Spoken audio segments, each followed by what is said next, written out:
Hey guys, what's up? Welcome back as always to another edition of Deadlock Weekly, the show where I bring you the latest news, leaks, esports roundups, and more every Sunday at 6 p.m. Eastern. If you want to stay in the loop, make sure to subscribe. It's probably our busiest week since we started the show, so let's just get right into it with this North American competitive scene drama. We've had our first kind of really public and nasty falling out in the Deadlock competitive scene this week, basically involving the Habsburg family that is NA Deadlock.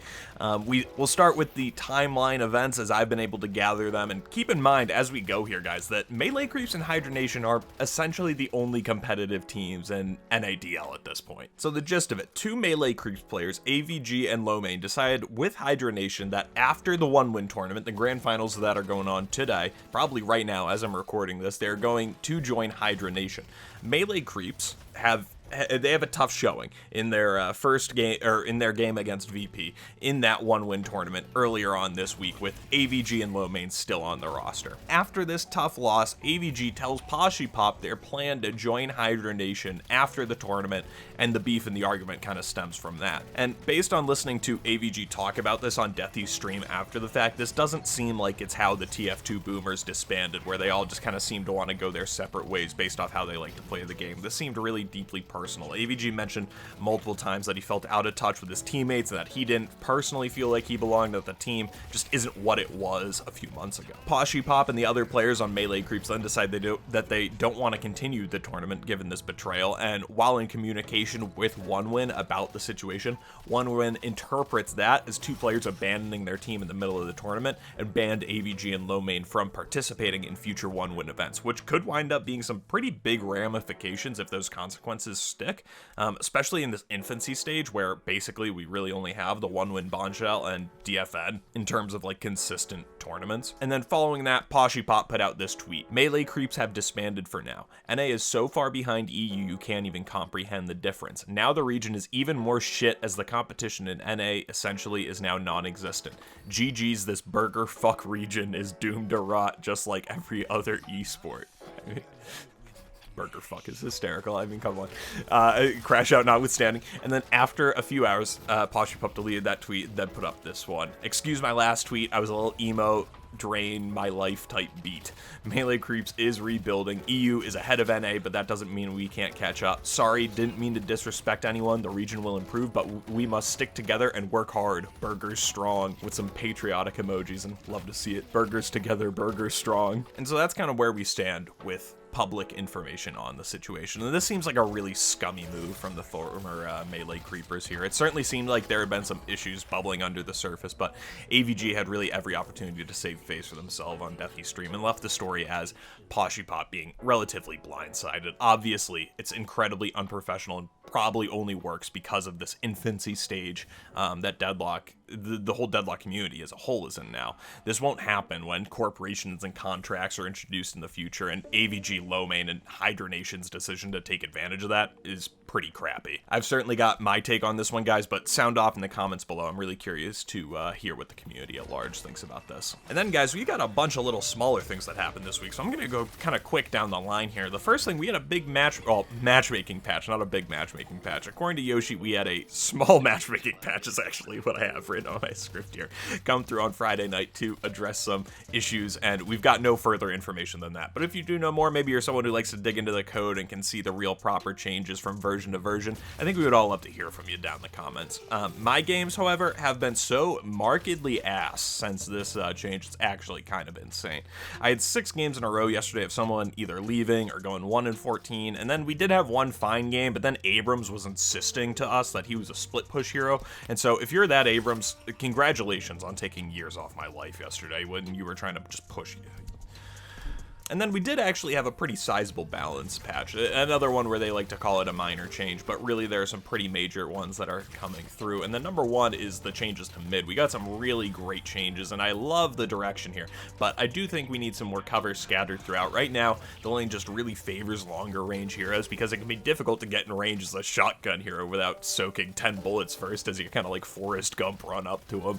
But that said, again, I really do like these changes, but just maybe a statue or two somewhere would help. And the sewer, such a step up. I love it. keep killing it. This is awesome. Got some new art for items as well, and I continue to love all of these. Hunter's Aura is my favorite this go around. The old one with just the kind of like optic was a little strange, and now, you know, we're a wolf, we're an alpha, we're hunting. Big fan there. And then in that patch, we also had souls from kills buffed, and I'm really not the biggest fan of this one, guys. Ultimately, I think the community is going to adjust to be more passive in the laning stage, but my opinion is that it's now really easy to snowball your lane and drop tower before 5 minutes, especially with how people at my elo love to ignore the fact that minions even exist and smash their head into the enemy team 5 seconds off getting off the zip line. And so I think maybe there's a happy medium here, because it's a little jarring the advantage you can get by getting just a couple kills in lane now. And then another thing that crossed my desk this week, guys, is that yellow might be getting turned into a port, and I say this because there were some swimming animations found, or actually not really. They aren't actually swimming animations. They're called that by the person who posted them on Reddit, but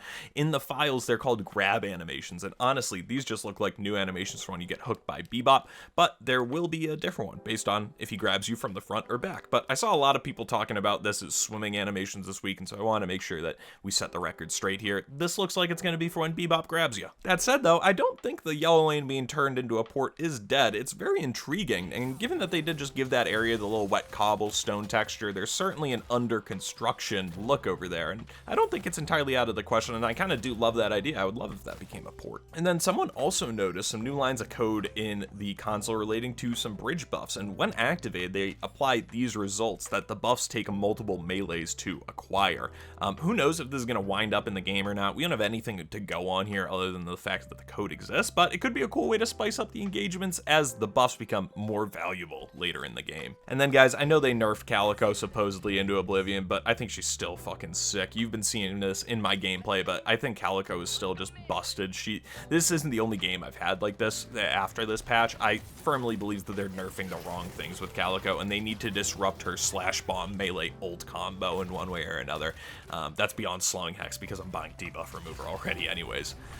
Do you guys think they did enough in this patch, or is she still kind of busted? I think she's still a little busted, but maybe I just played too much Calico. And maybe before I even need to read the comments, I can see that you guys disagree with me, because I found as we've gone the past few months now doing win rates, the much more obvious indication of how hard a hero has been nerfed or changed is the pick rate, and that's reflected this week in Calico's Exodus. And I've been feeling this myself because I've been getting her as my gold pick all weekend. Especially as you look at the Phantom Plus chart, the distinction of who was nerfed this patch, be it Geist or Wraith or Calico, all saw PR collapses, and when you only see heroes get nerfed like this in the last patch and not really buffed, they'll spread out across the roster rather evenly, with some notable exceptions, and we'll get into in a minute, but Bebop's one of them because he had a pretty strong showing at DFN this week, and so it only makes sense that he'd be a home for a lot of those people who had their favorites nerfed and were looking for a new place to hang out this week. And then we're seeing the appropriate win rate fall-offs for those heroes that have had the pick rate collapses as well, dropping somewhere between 2 and 5% for the Geist, Wraith, Warden, Calico crowd. So it certainly seems like it's a successful patch in terms of hero balancing. And so guys, our tournament roundup, we'll start with Fight Night and start by shifting through the ashes of what remains of North America this week. And due to the fuckery that we talked about earlier, Fight Night North America did not go on as normal this week. The roster shuffles messed with the qualification process, the team placement, and just the fact that players that are normally there weren't. And so in North America, there was a best of 5 special match between Hydra Nation and Valhalla with the new additions of AVG and Lomane on Hydra Nation, and Hydra Nation was the winner after 4 maps. You'll get them next time, Valhalla. And then in EU, Abraham's 2-0'd VP again, and now it's starting to feel like being a Counter-Strike VP fan again. The 2-0 ass kickings have gotten worse and worse, and VP this week really didn't even belong in the server with Abrahams. Given their domination of the Abrahams, their domination of the EU circuit, I do wonder if another org is going to start looking at those guys, and maybe VP or OneWin is going to look to make some roster adjustments. But I don't really know, just because we're in a weird state right now with those orgs actually having rosters, but there's not really a whole ton of actual competition going on. But yeah, this past month, it's been NA bottom ladder, EU a step up from that, and then a step up from that, Abrahams. And this was a really convincing win. And then, guys, the one-win bombshell. The grand finals are going on today between One Win and Virtus Pro. We'll go over the whole tournament next week. They're a bit longer and more drawn out than DFN. They go over multiple days, so we'll take a top-down look at the tournament next week. And then, guys, we do have some comments to go over. Our first one comes in from the homie Kanish here. I was curious of your opinions on Lash. I played him a lot before the item rework, and it just feels to me like his burst capabilities were so much more effective than they are now, especially with the reduced slots that cut him off from diversifying beyond the mandatory 29k of spirit items. Maybe this is just a function of the current gun hybrid favoring meta, but he just feels like an ult bot and nothing else. Given how bad he feels at the moment, I've really dropped him in favor of other characters, but I would love to know your thoughts. Thanks for the awesome videos. Thanks so much for watching them, man. Really appreciate it. And I've actually really enjoyed Lash since the item rework drop, and it definitely feels like you could build him into a slam monster again, like you could just before he got turned into a mostly ult bot right before the item rework drop. So I guess I do kind of disagree with you there, but maybe that's just a little personal experience difference. But that said, to get there, it does feel like you need to have a really hot start and get ahead early. And I wonder if since those soul changes this week, that's changed at all. And I wrote that first part on Saturday. It's now Sunday, about 5 hours before this video should go up tonight, and I played some Lash yesterday, and I suggest that you pick him back up again with these new soul changes. Lash is one of, if not maybe the best hero to lend themselves to early kills in pubs, and with these bonuses, getting 2 kills in lane can really get you going ahead well and really start you off with a strong start to be that slam hard carry Lash that we love playing. And then from Willow394, personally, I find Sinclair needs a complete redo, not Calico. Calico could probably be tweaked to make her less dominant, but still fun to play, but in my opinion, Sinclair has never been fun to play and has been a nightmare to play against. Super unfun getting turned into a rabbit with superior duration and Echo Shard, and getting punched to death, or he takes a walker, then teleports to the other side of the map with Assistant. He's an absolute lane bully.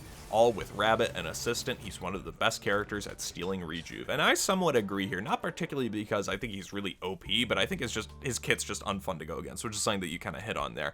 And I don't know anybody who really enjoys playing him either. Obviously you're out there, stop typing, but the Echo Shard Rabbit build is just annoying, and having your ult used on you in the lane at double frequency is just really frustrating. And this goes kind of what we talked about in the boxes video earlier this week, if you guys caught that.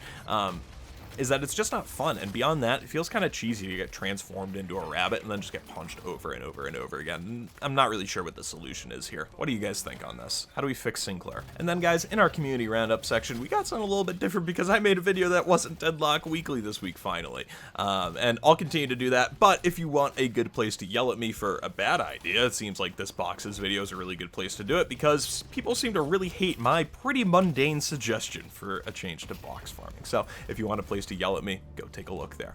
Then on top of that, guys, Midnight is back. If you recall, Midnight was doing a lot of free coaching on YouTube, and he's back uploading with some great consistency there. So if you're looking for a little content to watch this evening, take a look at Midnight's channel. And then I apologize if I butcher this name. Meta made a great macro video. It's their first ever video, so go show some support. Make sure that they continue making some content. And then Gluten Snake put up a hysterical "Can Bebop and Lash beat 30 Paradoxes" game. These 100 Mo and Krill versus 1 Haze games, it's hysterical. I love these videos, so keep it up. And if you want the links for any of those, they're down in the description below. And then, guys, if I can kind of end on a personal note here, I created my channel 1 year ago today, literally June 22nd, 2024, exactly a year ago. And when I made my channel, I was really hopeful that in the first year I could get 200 subscribers, and we've almost 10x that goal I set with myself, and we're knocking on the door of 2,000 subscribers now this year, and really connecting with you all over Deadlock, reading and replying to all your comments, and just being a part of this community has been